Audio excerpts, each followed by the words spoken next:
Hello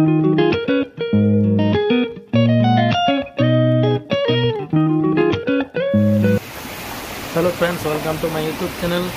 আর এখন আমরা আছি বামনি ফলস ঝর্নার উপরে। এরপরে আমরা যাব তুর্গা ড্যাম। এই যে দেখছেন তুর্গা ড্যাম জলে ভর্তি হয়ে গেছে। এটি হচ্ছে তুর্গা জলাধার, যেটি কিছুদিন আগে পেহেলগাম, মিনি পেহেলগাম নামে ভাইরাল হয়েছিল। এখন জল ভর্তি হয়ে গেছে। এই যে দেখছেন তুর্গা ড্যাম, পেহেলগাম, মিনি পেহেলগাম নামে পরিচিত, যা এখন জল ভর্তি হয়ে গেছে।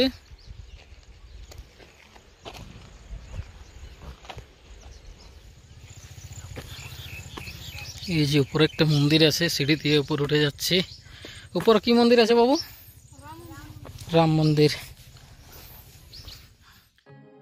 এই তুর্গা ড্যামের পাশেই এই সিঁড়ি করানো আছে, এটি দিয়ে উপরে ওঠা যায়। উপরে রাম মন্দির আছে, যেটা বাচ্চাদের মুখে শুনলাম, সেখানে যাচ্ছি সিঁড়িগুলো উঠে। এখানেই রয়েছে এই রাম মন্দিরটি। এই পাহাড়ের উপরে সিঁড়ি বেয়ে উপরে উঠতে হয়। উঠতে উঠতে অনেকটা হাঁপিয়ে গেলাম, অনেকটা উঁচুতে।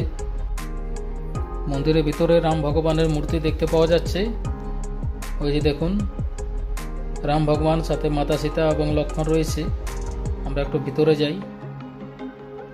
শ্রীরাম।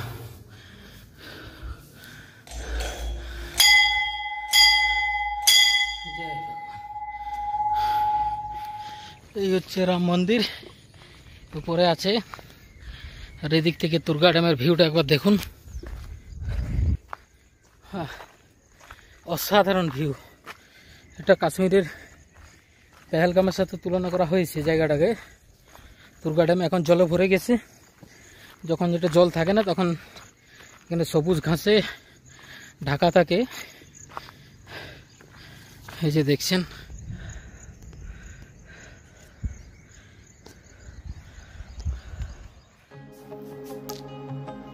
এখানে একটা স্রোত দেখতে পেলাম। পাহাড়ের জল মনে হয় এখান দিয়েই ড্যামটিতে নামে। এখান থেকে জলের স্রোত নামে ড্যামটিতে। এখান থেকে পুরো তুর্গা ড্যামের ভিউটা খুবই সুন্দর লাগছে। এখন বর্ষাকাল, জল ভর্তি হয়ে গেছে। তুর্গা ড্যামের ভিউটা দেখুন। এখান থেকে আমি উপরে ওয়াচ ভিউ পয়েন্ট উঠেছি, যেখানে রাম মন্দির আছে। অসাধারণ ভিউ পয়েন্ট।